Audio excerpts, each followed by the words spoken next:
Y'all, I've gotten him to friendship level 4.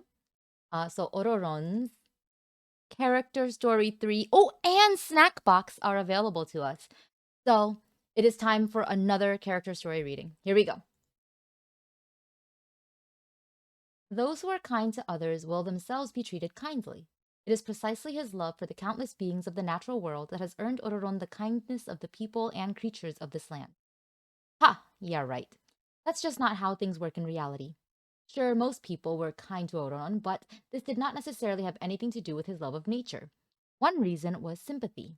He was a foundling, abandoned in the mountains, with no relatives to take care of him, and it would have been quite impossible for him to have survived on his own.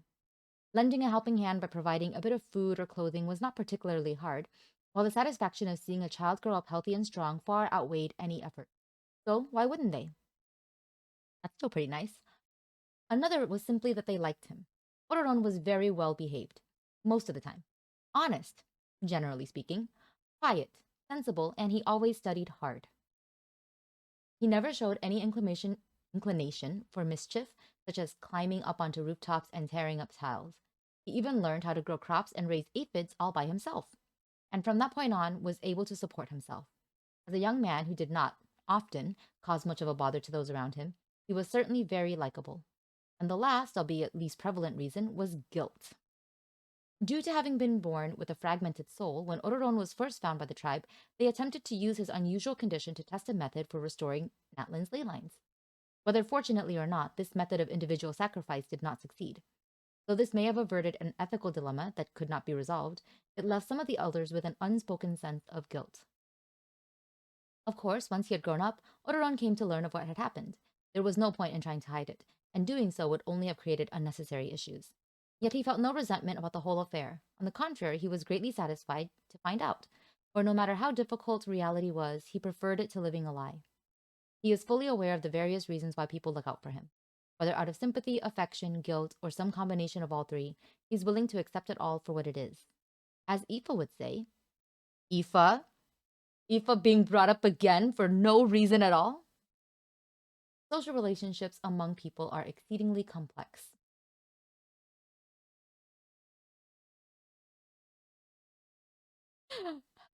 Oh my god. Is Aoife like his autism coach? Like, hey, he has to remind him social relationships are complicated. They are. Instead of spending time and effort trying to understand their motivations, it's better to focus on their conclusions and actions, and doing so helps avoid a great deal of mental stress. Thus, seeing as people show him such care and affection, he repays them with kindness in return. Yes, it really is that simple. Good thing I'm a vet, Aoife said, gesticulating. If I were a doctor who had to treat people, my job would be a lot more complicated. Aoife went on, seemingly listing off a whole array of strange medical cases, but Odoron's mind soon drifted off. I love that. Oh my gosh, that's so funny. First of all, Aoife is funny. He sounds actually very energetic. And I'm really excited to see what he's like. But also that like basically Aoife started talking about something that Odoron was not interested in, and he just stopped caring. He was like, yeah, we weren't talking about that, so I'm gonna ignore you now. No matter how strange they were, could they really have been stranger than his own? Come to think of, in some sense, I'm a patient too, and one beyond all hope of a cure, Odoron mused. Going a step further, he thought, it's okay, Odoron, you can't cure, and you don't need to cure autism. It's okay. Going a step further, he thought, if one were to focus on his ears, which look different from the average person, they're gonna actually talk about his ears. They're not just gonna ignore them like they ignore half the animal features in this game. Then surely he too might be considered an ailing animal. Oh my god. But then again, perhaps humans too should be considered animals. Yes. At this point in his musings, Ororon interrupted Aoife's endless rambling to ask, if I were sick, should I come to a vet? Aoife stopped mid-sentence and stared back at him for a long moment. You weren't listening to a single thing I've said this entire time, were you? Caught. Sorry, you can't just avoid questions you don't want to answer by turning them back on me, came Ororon's reply. Saw right through him. That's so funny, you guys. Oh, I'm always glad because every single time we do one of these, I'm like, will they like, screw my expectations and we just won't get any autistic content? I'll have nothing to like point out today because honestly, this is just very fun for me. It's like a game now.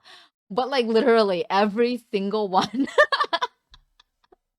reminds me of how autistic coded Ororon is. And I freaking love it. Okay, snack box. Let's go. Let's go for two. These snacks aren't for people, they're for wild animals. They've been sorted into different compartments based on the preferences of different animals.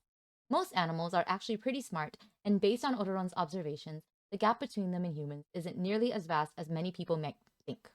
Many humans live successful lives simply because they have inherited the knowledge of previous generations. So, in a sense, the intelligence shown by animals that find ways to survive in hostile environments might actually be even more impressive. I don't think I read that sentence correctly, as in I don't think my intonation was correct because I think I lost track of it halfway. So I'm going to redo that one, okay? Many humans live successful lives simply because they have inherited the knowledge of previous generations. So, in a sense, the intelligence shown by animals that find ways to survive in hostile environments might actually be even more impressive. Okay, that makes more sense. Ooh, because I read that and I was like, I don't think I made any sense just now. Anyway, seeking human help is also a shortcut that animals have learned while living together with humans. Sometimes Ororon might just be walking along minding his own business when he'll suddenly feel something heavy land on his back. Should he react too slowly, he'll later discover a few extra flying squirrel claw marks in his cloak. Likewise, Ororon is convinced that animals must have some fixed way of communicating among themselves. Animal messengers might even be far more skilled than their human counterparts, for not only must they travel by land and air, they must also be able to speak many different languages and dialects to communicate with other species. Just the thought that the languages of Natlin's various animals might all include a phrase such as Ororon has treats in his pocket made him smile. Oh God, he's so freaking cute, guys. Even if he had ways of turning away these freeloading guests, dead set on mooching free meals, he would never actually use them. Wherever he went, animals welcomed him as one of their own, and that was a privilege that not everyone enjoyed. Oh my God, he's a Disney princess. Of course, animals were all individuals with their own personalities too, so their ways of expressing gratitude varied. Kinich's Ahau, for instance, was quite an oddball. He always acted as though whatever he was given was his rightful due, yet at the same time seemed unable to go without human company. Ororon would generally ignore the things he said, dangling food in front of him and watching Ahau's eyes follow its motion from behind his sunglasses. A pair of shiny dots must be his eyes, right? If Ahau didn't say something polite in time, Kinich would forbid him from opening his mouth before he could get his claws on the food. In stark contrast was Kakuku. Oh, Kakuku! He's mentioned him in his voice lines, who was a real sweet talker. Despite the limits to his human vocabulary, whatever he said was always full of emotion.